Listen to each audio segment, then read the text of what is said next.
நேற்று மாலை Sankarankovil assembly lodge அருகில் ஒரு ஆங்கிலேயரை பார்த்தேன். அவரிடம் பேசினேன். அவர் லண்டன் எக்கானமிஸ்ட் செய்தியாளர். இங்கே நடக்கின்ற சில நிகழ்வுகளை படம் பிடித்து எழுத வந்திருக்கின்றார். அதே இடத்தில் 1987ஆம் ஆண்டு 37 ஆண்டுகளுக்கு முன்பு வேறு ஒருவரை சந்தித்தேன். அவர் அயர்லாந்து நாட்டுக்காரர். சைக்கிளில் வந்திருந்தார். அசெம்பிளி லாட்ஜில் படிக்கட்டில் அந்த சைக்கிளை சங்கிலி போட்டு கட்டி வைத்திருந்தார்கள்.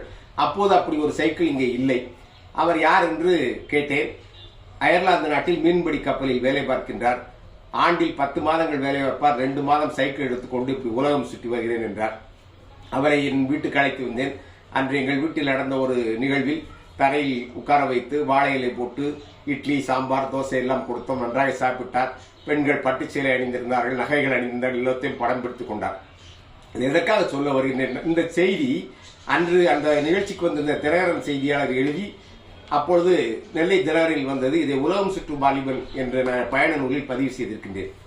அதுபோல தமிழ்நாட்டு இளைஞர்கள் ஆண்டுக்கு ஒரு முறை எனும் ஒரு மாதம் ஊர் சுற்ற வேண்டும், ஊர் ஊராக நடந்து செல்லாமல் நாடு நாடாக பறந்து செல்ல வேண்டும் என்பதற்காக இதை சொன்னேன்.